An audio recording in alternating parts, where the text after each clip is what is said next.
Good morning. I want to jump in by reminding everyone of our 4 directives. First, to give closure to the families.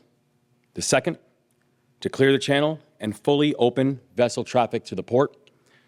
Third, to take care of all of the people who have been impacted by this crisis. And fourth, to rebuild the Key Bridge. And we'll start with Directive 1. I want to begin by saying that today and every day, we continue to think about and pray for the 6 victims of the Key Bridge collapse and also their families. Last week, the Maryland State Police successfully recovered the remains of the 6th and final victim of the collapse and also notified their family. And before I go any further, let me start with this. I am truly in awe of our unified command.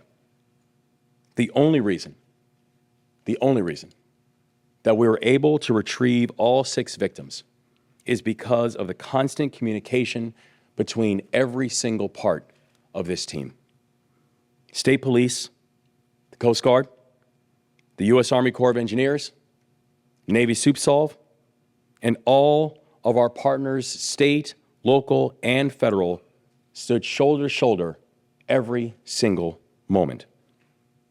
And finding these 6 victims was not guaranteed.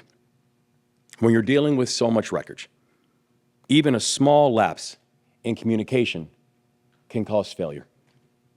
But this team held firm. They knew that bringing comfort and closure to these families was not an option, it was obligatory, and it was a core part of this mission. We said we would do it, and we did. We promised the families on the first day that we would stop at nothing to bring them support. And even after it became a recovery mission, we told them the same, that we would stop at nothing to bring them the closure that they've earned. And so I say to all the members of the Unified Command, thank you. Thank you for taking this mission so seriously. And God bless you all. And I also want to speak directly to the families for a moment as well. To the loved ones of Alejandro Hernandez Fuentes, Jose Lopez, Dorlean Castillo Cabrera, Menor Yacir Suazo Sandoval, Carlos Daniel Hernandez Estrella, and Miguel Angel Luna Gonzalez. I promised that we would do everything in our power to bring your family members back. And I pray that the fulfillment of our word can bring you some peace. But I recognize that there are no words that can fix the pain that you are feeling. So please know that we will continue to support you in your journey towards healing. And please know that we will do everything in our power to honor those that you've lost. Please know that despite your horrible loss, your loved ones will always be with you, guiding you forward and lighting your path. Promete que nos íbamos a parar ante nada para traer de regreso a sus familias. Y rezo para que el cumplimiento de nuestra promesa les traiga algo de paz. Pero sé que no hay palabras que pueden aliviar el dolor que sienten en este momento. Por favor, tengan en cuenta que vamos a hacer todo lo que está a nuestro alcance para honrar a las almas que hemos perdido. We brought our recovery efforts to completion. But I do want to be clear. We will continue to provide support and comfort to these families. And this is a commitment that will not waver.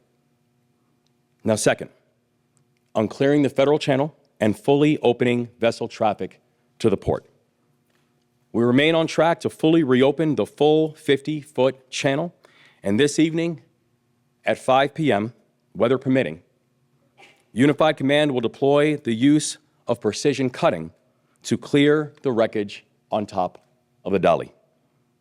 We discussed these precision cuts during our last press conference, and the strategy we will use on the Key Bridge wreckage was used to remove and replace the Harry Nice Bridge in Charles County. So there is precedent, and this is a best practice.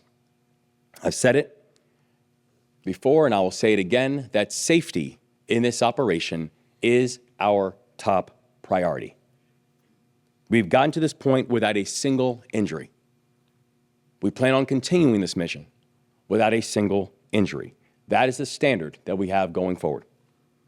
The use of precision cuts will help us to preserve our strong safety record on this mission, and I want to remind everybody just how complicated this mission is. Thank you so much. This here is an actual picture of the personnel who we have sitting up top. I want to be clear that when we're seeing where they are right now, they are 180 feet in the air.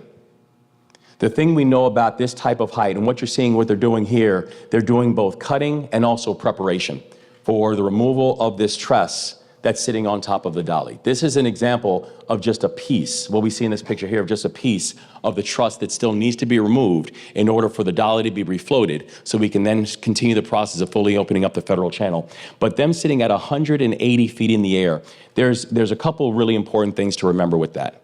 The first important thing to remember is that any type of adjustments or movements within the winds can have significant impact on their basic stability.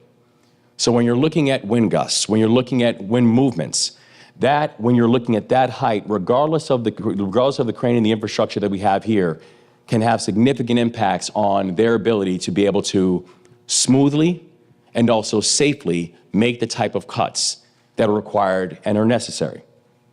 And also things like lightning strikes. So anytime you watch changes in weather and lightning, it's the reason why operations immediately have to come to a close to be able to ensure the safety of our workers. The second piece is this. You've heard us repeatedly mention the importance that this is a no-drone zone, that drones cannot and will not be permitted nor tolerated inside of this area. Part of the reason that it is so important to have this as a no-drone zone is because we have people who are conducting incredibly complicated and dangerous operations. Any type of variable that you place into that, to include the use of private drones, doesn't just challenge the operation, it challenges their safety. So once again, to all people who are considering or thinking about putting out their private drones because they're trying to capture any images, we are telling you, do not test us on this. The safety of these individuals is far too important.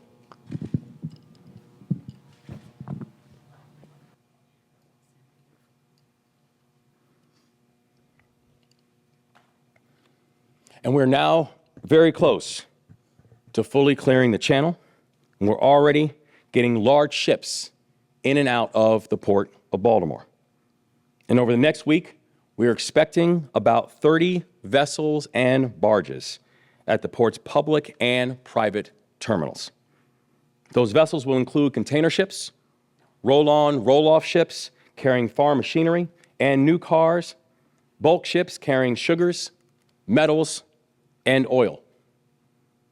Now, there were some who, when we were here weeks ago, looked at the complexity of this operation and said, this is going to take months in order to clear this channel. Well, here we are now, and I'm thankful for the fact that because of the hard work, the diligence, the speed, the 24/7 operation that has taken place, we've been able to get it done in a matter of weeks. And again, I thank Unified Command for their dedication and for their tenacity. Now, third, on taking care of our people, our administration has launched 4 programs to help businesses affected by the collapse. So far, we've been able to help 306 businesses through $22 million in support. The Worker Retention Program has helped to keep nearly 2,700 workers on the job. The Worker Support Program has delivered a total of $2.8 million in cash assistance to more than 2,000 port workers as of the end of last week. And as of last week, 1,000 unemployed Marylanders have received support through regular unemployment insurance. As we begin to get the port operations back to full capacity, we will begin to wind down support through the Worker Retention Program. And I want Marylanders to know that we will only accept applications through this Friday, May 17th. Businesses that still need support for payroll or operations can continue to access programs at the Department of Commerce and the Department of Housing and Community Development. And individuals who regularly work at the port are still able to apply for the Worker Support Program and unemployment insurance. So I encourage all Marylanders to visit response.maryland.gov/bridge to learn more about these programs, to make sure you're applying, and also other operations and other supports that we have in place.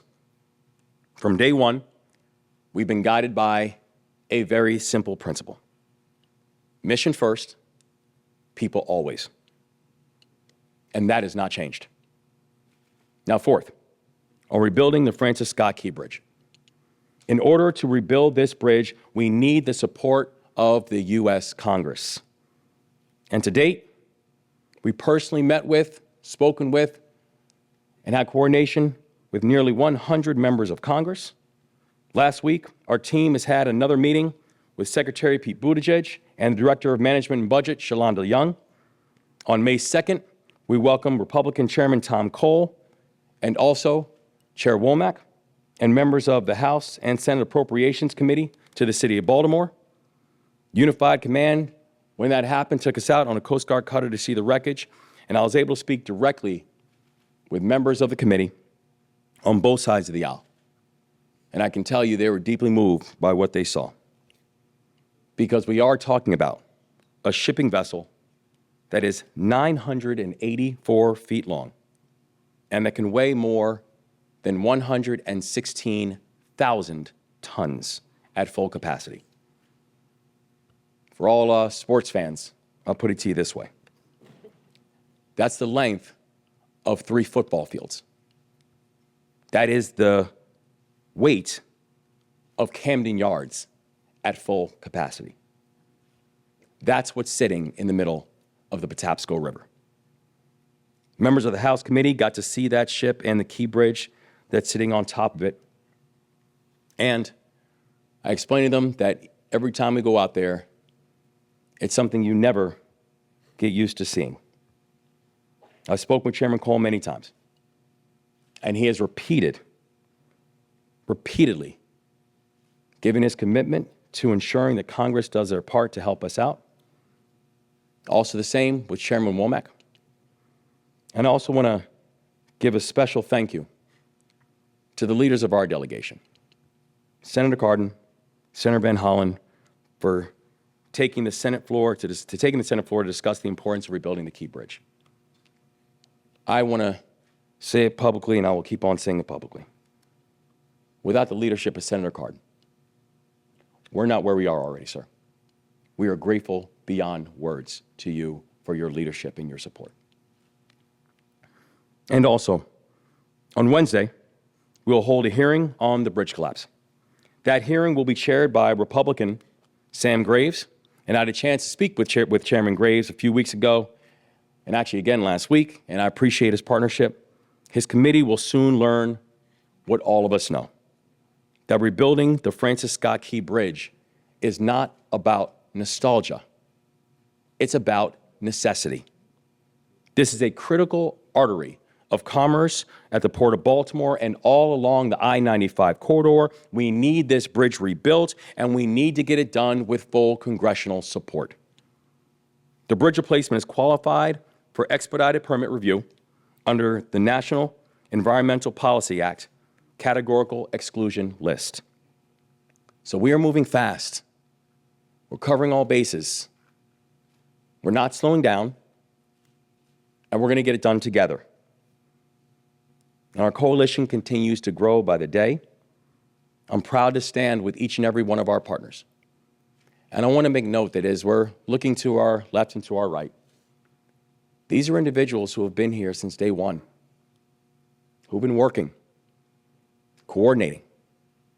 Our local leaders, our mayor, our county executive, every member of this team who has put in remarkable, remarkable work. Our lieutenant governor leading the charge and making sure we're supporting our workers. But also, each and every one of us are incredibly proud to be joined here today by House Speaker Emerita, Congresswoman Nancy Pelosi. Speaker Pelosi is here because she doesn't just understand what's at stake for the nation.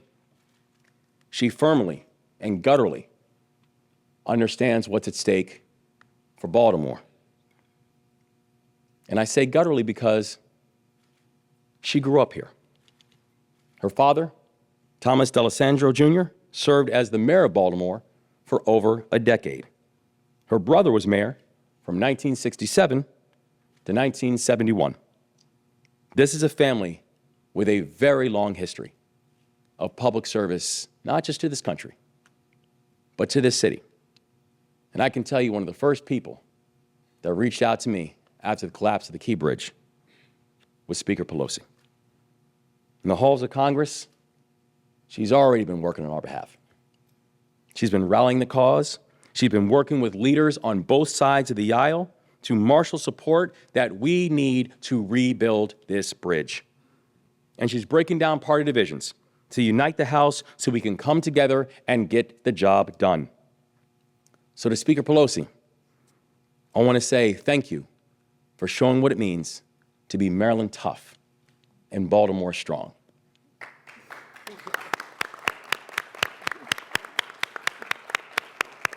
So in a second, I'm going to turn it over to Speaker Pelosi, and we're also joined by the following speakers: Admiral Gilreath, representing Unified Command; Senator Ben Cardin; Baltimore Mayor Brandon Scott; Baltimore County Executive Johnny O. And I want to thank all of our partners here for their support and their tireless leadership. Now, I'll turn it over to Speaker Emerita Nancy Pelosi. Thank you very much, Governor. Thank you, Governor. Thank you very much, Governor, for your warm welcome, for the invitation to be here today in Baltimore, my Baltimore. I'm happy to be here with family members, Nikki D'Alessandro and Skylar, my nephew and grandniece. And again, thank you for acknowledging my father and brother and their years of service to Baltimore. What we are hearing here today is something very special for America. When this bridge was put in jeopardy, the governor has given us a path on how we come back, starting with the families. I want the families to know that I bring with me the condolences of the Congress of the United States, already conveyed by the distinguished Maryland delegation. But you are in our thoughts, our hearts, and our prayers, and will be for a long time. And I hope you'll tell your children the heroes that their dads, uncles, relatives are to all of us in all of this. And I'm glad that I join of the governor in saluting Unified Command, the first responders who made closure possible by their discovery and their relentlessness until that job was done. Thank you, Governor, for leading with the families.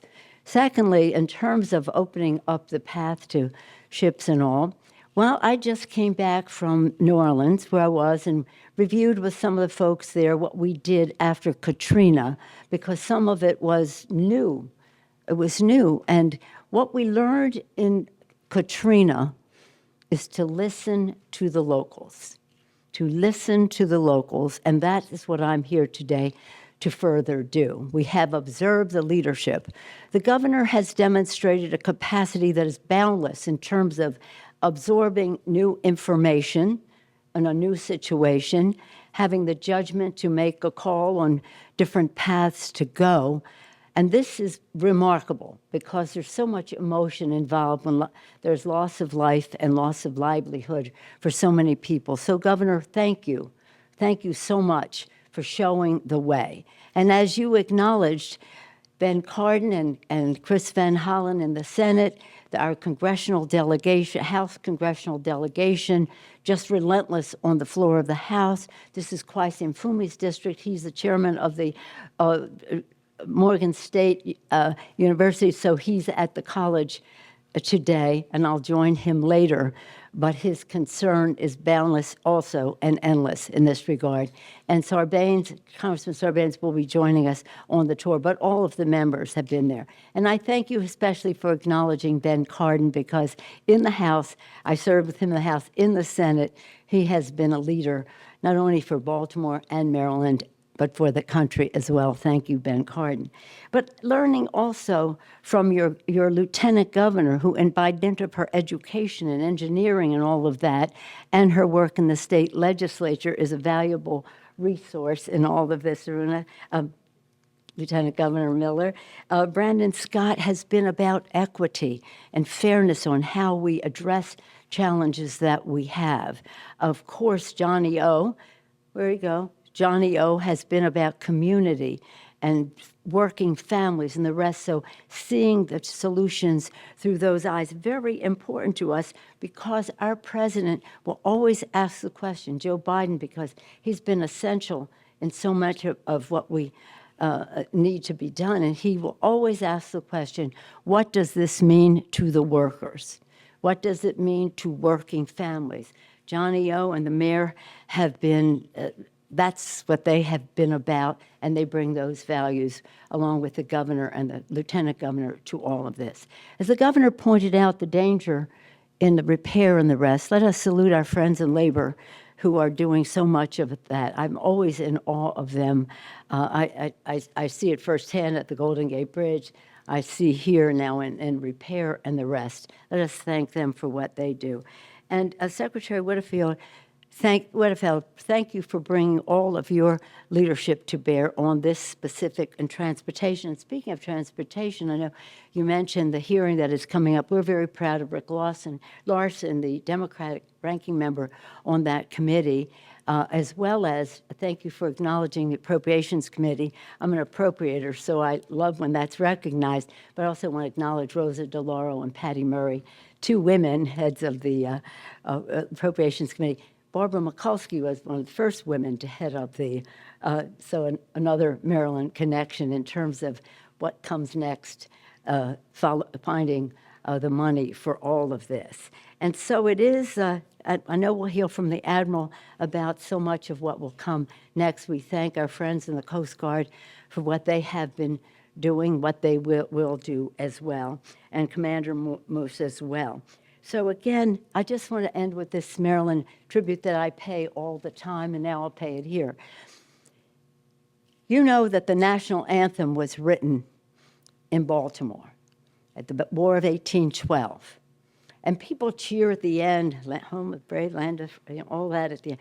But where I want people to cheer, and what serves our purpose right now, is the part where it says, proof through the night that our flag was still there, that our flag was still there. Through these challenges and difficulties, we want to prove through the night that our flag was still there, and as we pledge, with liberty and justice for all, with liberty and justice for all. So that's Maryland, it's Baltimore strong, it's just stay here, and again, to the state of Maryland and the great leadership of the governor. Thank you for providing a model to the nation on how to deal with a challenge, as you have said, with speed, but not at the sacrifice of safety. Thank you, Governor. Thank you.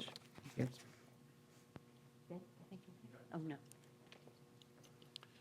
Good morning. I'm Rear Admiral Gilray speaking on behalf of the Unified Command.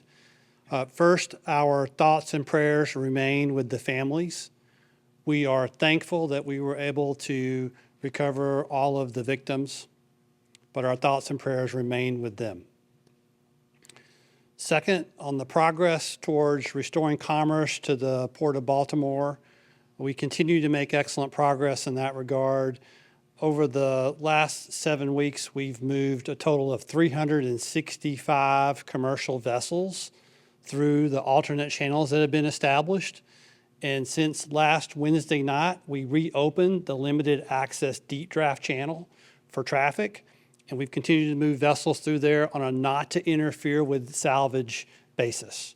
And we are going to keep that open until this afternoon, when we will close that until we are able to complete the precision cutting on the dolly. So to update you on the salvage operations, the first priority is, again, clearing all the debris from the deep draft channel. And the U.S. Army Corps of Engineers, U.S. Navy Supervisor of Salvage, and their contractors, along with all the other salvage who are participating, continue to make great progress in that regard. They have now deepened that channel to 48 feet in depth, and it's now 350 feet wide. And they will continue to work on that channel after we are able to do the precision cutting tonight on the dolly. So as removal of the ship, that was our second priority, remove the ship. We are making progress in that regard. We had some difficult weather over the last week or so with some high winds, and yesterday we had some delays due to lightning, but we are on track for this afternoon at 1700 to do the precision cutting.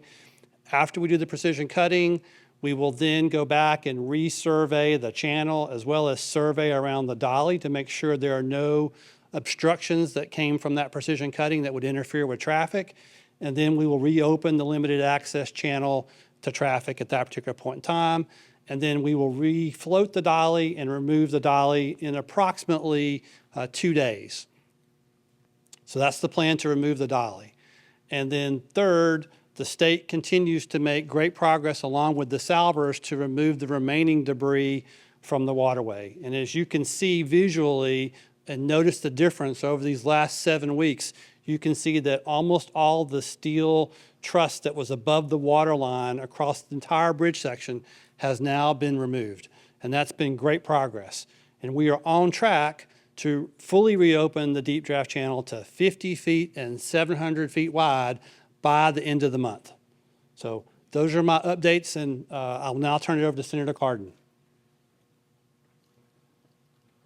Well, Admiral, first of all, thank you very much. The Unified Command has truly been a model for our nation on teamwork, working together, accomplishing a mission that when we looked at the bridge in the channel on March 26, I don't think any of us thought we would be where we are today and restoring as much of the traffic through the Port of Baltimore as we have. Congratulations to the Unified Command. We could not have done it without all the people here, and we really salute you for your incredible leadership, your talent, and your commitment.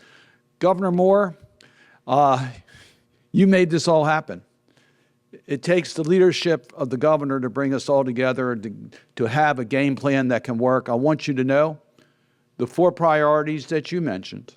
First, to make sure the families of the victims are taken care of, to bring closure, as you have, to the 6 victims of this horrible, catastrophic collision and destruction of a bridge has been accomplished. Second, to restore commerce to the Port of Baltimore as quickly as possible, and we are far ahead of schedule in accomplishing that. Third, to take care of the thousands of people that have been hurt by this bridge coming down. The businesses, the employees, the workers, the business coming into Baltimore, all that has been impacted by it, and you have developed a game plan working with all of your partners at the federal, state, local levels, been able to get that done.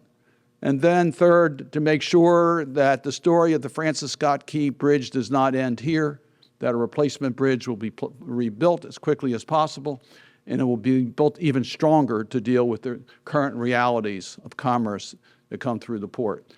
You have the total support of our Maryland federal delegation. All 10 of our members support those 4 missions. I want to give a shout out to Senator Van Hollen and Congressman Mfume, but our entire district. Speaker Pelosi, it is always wonderful to have you here. You really energize us all, so thank you so much. Speaker Pelosi and I have served in many ways together through many missions. She is an inspiration for everyone. And we're glad that you may have a home in San Francisco, but your heart really is in Baltimore, and we appreciate that very much. And we have never, ever acknowledged your citizenship anything other than it being in Baltimore. So thank you so much for your leadership. Team that put this together, it's been our governments, private sector, companies, nonprofits, all working together, originally taking care of the first responders. Restaurants closed their businesses in order to make sure that they could provide the food. To take care of the families, we've seen companies come forward with resources. But the extraordinary leadership at the local level is perhaps the most challenging. So to Mayor Brandon Scott and to County Exec Johnny Olszewski, you didn't worry about where the line between Baltimore City and Baltimore County was. You worked together as a team with Stuart Pittman and Anne Arundel County, and you provided what we needed at the time to make sure there were no gaps. And that's an extraordinary partnership in order to bring this about. And to Lieutenant Governor Miller, I want to thank you because Speaker Pelosi's right. It's wonderful to have an engineer available that we can get free advice for at the state level. So it's really been a team effort. I just want to make one last point. This is National Infrastructure Week. And we would not be in the position today, Governor, to get the funds we need to replace the bridge if it were not for the leadership of President Biden and Speaker Pelosi and getting that infrastructure bill to the finish line that puts enough money in the federal checking account so we can deal with major infrastructure in this country. Because you see, the replacement of the Francis Scott Key Bridge will be one of the largest infrastructure transportation programs in America. It's going to require a considerable amount of resources. We are going to receive the money from the Emergency Relief Fund. We'll get the money. But there are other projects in the nation that needs funds. And if we didn't have the replenishments that came through the infrastructure bill, Madam Speaker, we would never be in the position we are today to give the confidence that we'll be able to get the money necessary for the bridge.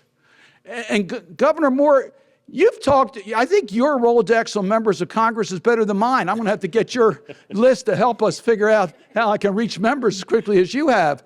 But you have been there just reaching out, and it pays off, believe me, because I've heard from so many of my colleagues in the House and Senate, Democrats and Republicans, supporting us on the bill that we need to get passed that would make it clear that the federal share will be 100%. Right now it's a 90-10, but at every one of these catastrophic events that have occurred in our country, we've always provided 100% federal funds, and I'm confident we're going to be able to get that legislation passed. Senator Van Hollen and I have introduced that bill in the Senate. Congressman Mfume and our other members have introduced that in the House, and we're optimistic to get that bill done. But that's not the end of the funding.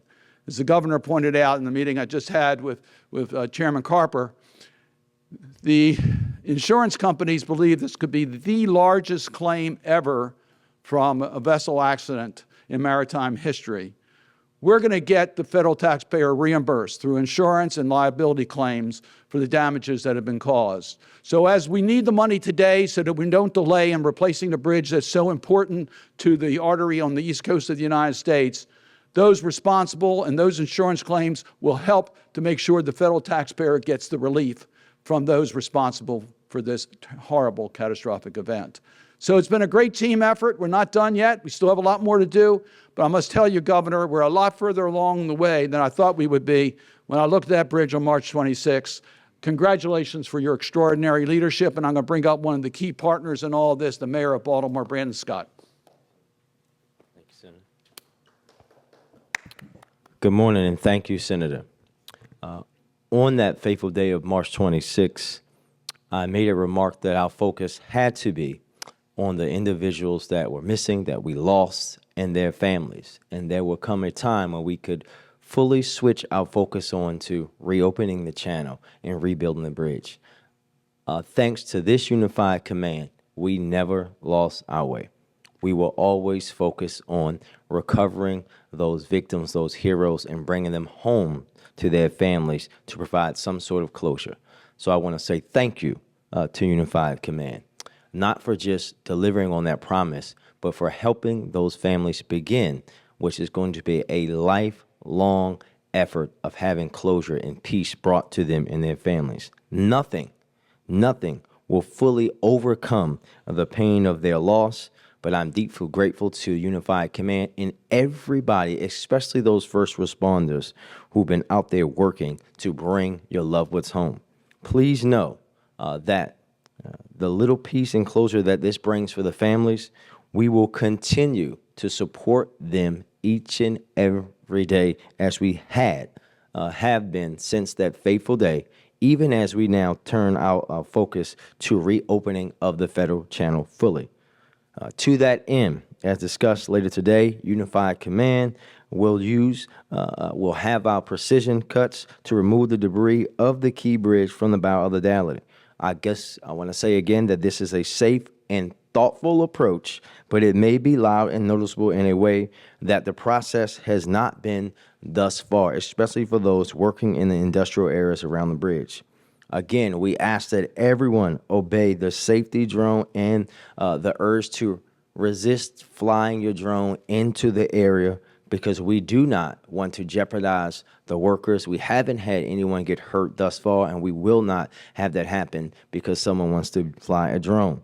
The work here, as you've heard, has been remarkable.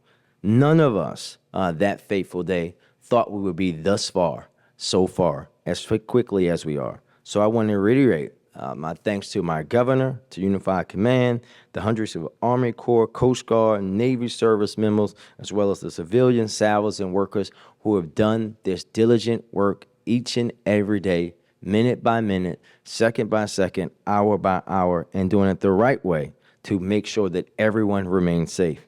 You all have kept those impacted in your focuses, in your hearts, and you all have shown, as you heard before, the nation a telltale of how you can work together across agencies, across branches of government. I also want to extend my thanks to Speaker Pelosi and say, welcome home, ma'am. We are so glad to have you home. We'll be sure to send you back with some blue crabs to replace those Dungeness crabs that they try to feed you in San Francisco. We know how formidable you are, but we want to say thank you for always showing up for Baltimore and working as the extra member of the Maryland congressional delegation, of which we know we have the best in the country, led by Senator Cardin, Senator Van Hollen, and of course, our wonderful Congressman Kweisi Mfume. Thank you, Mr. Senator, for leading our delegation and showing the rest of the country how you're supposed to show up for your state and for your city. And with that, I will turn it over to my partner and Senator. This is a little easy for the county executive and I. This is how we work every day.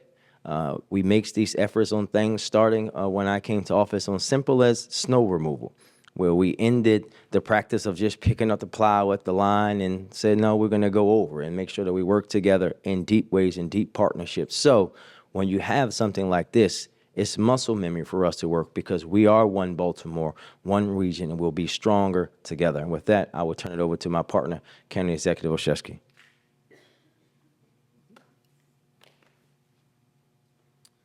Thank you to my friend and partner, Mayor Scott.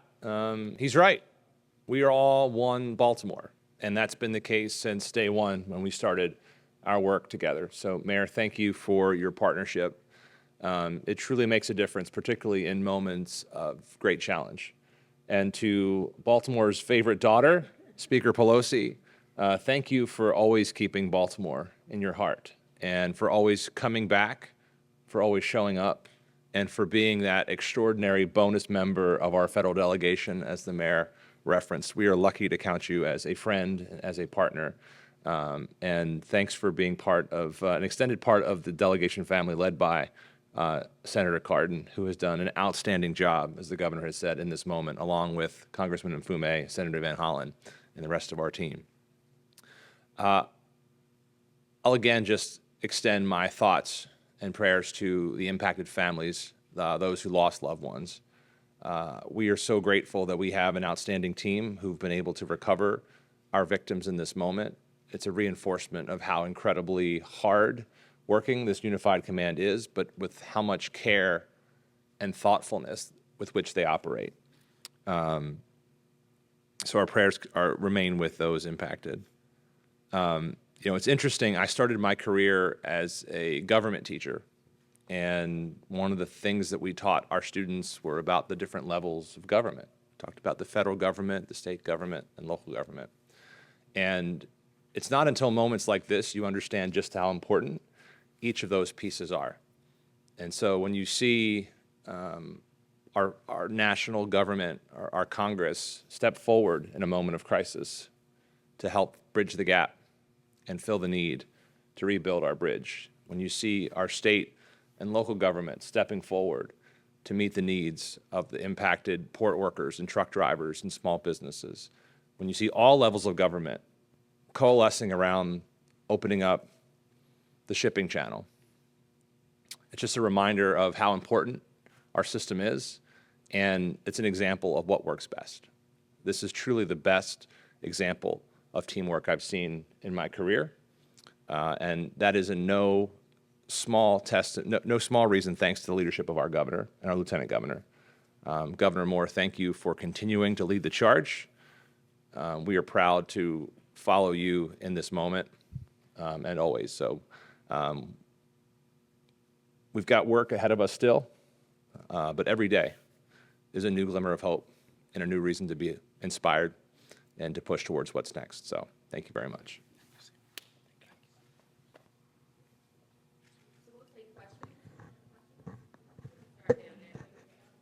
Probably for the Rear Admiral.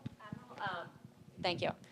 So as for the safety of the crew on board the Dolly, can you just talk about what you're doing to protect them, and also what went into the decision to keep them on board the ship as part of the process today? Yeah, so safety is at the forefront of everything that we do. So the crew members themselves will be aft on the ship below decks. There's multiple containers and the decks between them and where the precision cutting will occur. We also have some fire teams set up in case that it's not expected to have a fire, but we've got some fire teams set up in case there was some sort of fire that got started as a result of that. And we're going to have a water curtain on the front of the vessel in between that and where the precision cuts are going to take place as well to prevent that. So we've taken into account the safety of those crew members at the very beginning, and that's what we're doing. Second part of the question, why are they staying on board? Why aren't they getting off board? They're staying on board because they're part of the ship. They are necessary to keep the ship safe and operational. If something were to happen, they are in the best place to actually fight a fire on board the ship because they're familiar with it. They're familiar with all of their safety equipment. They are the best responders on board the ship themselves. Thank you. Next question. Okay, we're going to come to this side. CBS. Hold on 1 second. Bye. Thank you. Hi there, Nicole Skanga, CBS National News. Thanks for doing this. For Admiral Gilreath, and also if Colonel Pinchason, you have any thoughts here, how do you go about blowing up the bridge without damaging the container ship?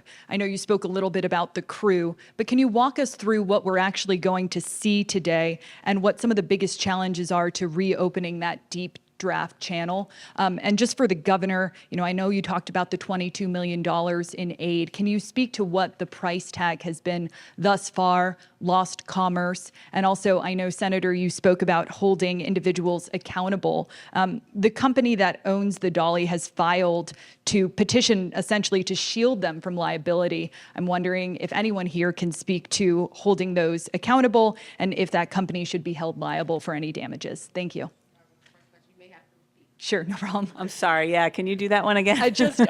Colonel Pinchason, the first question, how do you go about blowing up the bridge without damaging the container ship Dolly? And can you walk us through what we're going to see today?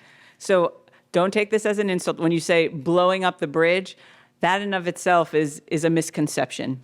I know the term might have been used, explosive cutting. We're calling it precision cutting to help set expectations. It's not what you envision in Hollywood, a big fireball.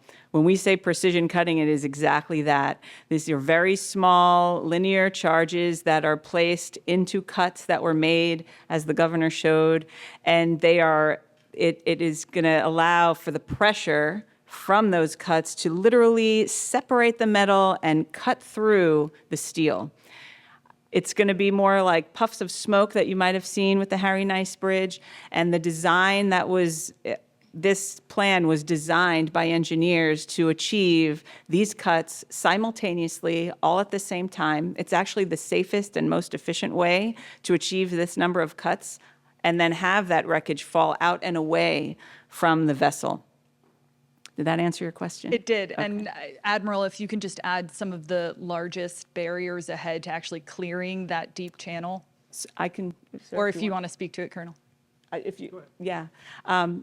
So once the wreckage falls into the channel, we will have the vessel refloated, and then you're talking about the wreckage that stays behind. So our salvors are already have the equipment pre-positioned and rigged, ready to come in and remove wreckage, just as we have over the last 7 weeks. They're going to have to either lift it with the grabber, or they'll be removing it after cutting it down some more. But we're continuing the salvage operations in that same methodical and disciplined, safe way that we've been removing wreckage all along. Except this time, the dolly will be at berth safely and out of the way. Thanks. And yeah, just to repeat to the governor and others who might want to weigh in on whether or not the company that owns the dolly should be held liable. And if you have any price tag for the amount in commerce that's been lost so far, or the amount to workers that's been lost so far. Thank you. Yeah, well, I can take the liability question first. I mean, there are current investigations that are going on right now. We've been in close communication with not only our federal investigators, such as the FBI, but also our state's attorney general. We know that those who need to be held responsible for this tragedy will be held responsible. I think the senator pointed out, I mean, the Lloyds of London indicated this is going to be the most expensive maritime tragedy in our nation's history. And we are very confident that those who need to be held to account will be held to account, and they will be part of this rebuilding process. For the economic impact, I mean, we're talking about a port that has economic output of $191 million daily. This is significant. It's a significant blow not only to Maryland, but also you're talking about the region and the nation when you consider how this serves as a major core artery for 2/3 of the country receives its goods from the Port of Baltimore. And so the reason that we've had that as such a core focus and a core priority, it's both the tens of thousands of workers who are impacted by it, but it is the larger economic hit that this takes towards GDP and the larger supply chain hit that occurred on March 26th. But it is also important to talk about the bridge in that as well, because there are still 3 main connection points that you have to the Port of Baltimore. You have the Harbor Tunnel, you have the Fort McHenry Tunnel, and you have the Key Bridge. Many of the materials that go to the Port of Baltimore, for example, things like hazmat materials, things like our fuel trucks, they are not permitted to go through the tunnels. So the Key Bridge was their core artery in order to gain access to that. And so when you look at the Key Bridge alone, you're talking about a bridge where about $21 billion of commerce went over that bridge. And so it is significant. And so part of the reason why we talk about you can't just focus on a reopening of the port without also talking about the bridge is because the bridge is a core artery to making sure you have a fully functional and an economically viable Port of Baltimore. Thank you. We're going to go to the next question. Scott Broom. Sure. Hi, Governor Scott Broom, WUSA 9 in Washington. Forgive me for harping on this theme because it's one disaster at a time or one thing at a time, but in Maryland, there's a lot of talk about the Chesapeake Bay Bridge, which is actually the Preston Lane Bridge. To the north of us in Delaware, they have constructed these big bridge protections. What's next in assessing the safety downstream of the Chesapeake Bay Bridge? Yeah, I can tell you all of our critical infrastructure, to include the Bay Bridge, are all things that we're continuing to look at to make sure that people know that on our roads and our bridges and our tunnels, that they can move across safely, that they can move across effectively. This is a process that was taking place even prior to the collapse of the Key Bridge, but making sure we're focusing on critical infrastructure and the protection of our critical infrastructure. It's not just necessary, but frankly, when we think about the importance of it to the state, it's been something that has been long overdue. We can also have critical infrastructure that have single points of failure. So all these are different things that we're looking in, that we're factoring into how we're thinking about budgetary requirements, how we're thinking about, asks and supports when we have from both state, local, and federal. But both the Bay Bridge and other forms of critical infrastructure are all things that are very high on our priority list. And also in partially response to the last question, NTSB is doing an exhaustive study here, and they'll give us a lot of information in regards to what went wrong in regards to the vessel, but also as to the safety features on bridges. And we expect there's going to be standards that will come out of the NTSB investigation that will be used to retrofit current bridges as well as the standard for future bridges. So I think that's going to become a national issue, not just a local issue here. If I just may add to what Ben said, the distinguished chairman said of the Foreign Affairs Committee, but nonetheless, Senator, what is happening with the bridges is very important, but what is happening with the ships is important too. And as Ben said, they were looking at the ships as well, because you can put the dolphins around the pillars and all of that, but if the ships are better prepared to know when they're going to lose energy, that is a precaution for the bridges as well. And again, as the governor said, this is of national significance. We all are learning from each other on this. And as the governor also said, if you're a restaurateur in Tennessee or you're a car dealer in Ohio, this bridge is important to you in terms of the supply chain. So again, we have, Maryland proud, Baltimore strong, but nationally significant.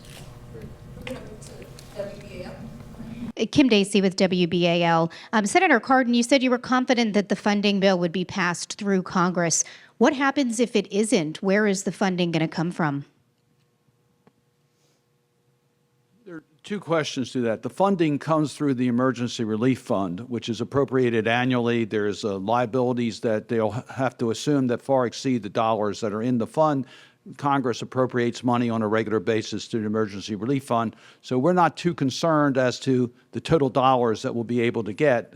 It should come in the normal course. If the administration seeks supplemental funding for the Emergency Relief Fund, we will certainly be supportive of those efforts to put more money into the account. What we need passed now is the authorization that it will be at 100% rather than 90%. We need that done sooner rather than later because we want to get this bridge moving as quickly as possible. So that's why we're asking to have a procedure so we can get that passed as quickly as possible. So the initial funding would come from that emergency fund you were Correct. referencing. Correct. Thank you. I'm going to take one last question. This time. Hey, I had a quick question about vessel traffic. Out of those, I think I heard 365 commercial vessels have passed through in the past couple of weeks. Could we get an idea of what that traffic looked like and what kind of vessels were passing through, and if any of them were some of these vessels that have been stranded in the port? And also just wanted to get a sense of when the crew might be able to leave the Dolly.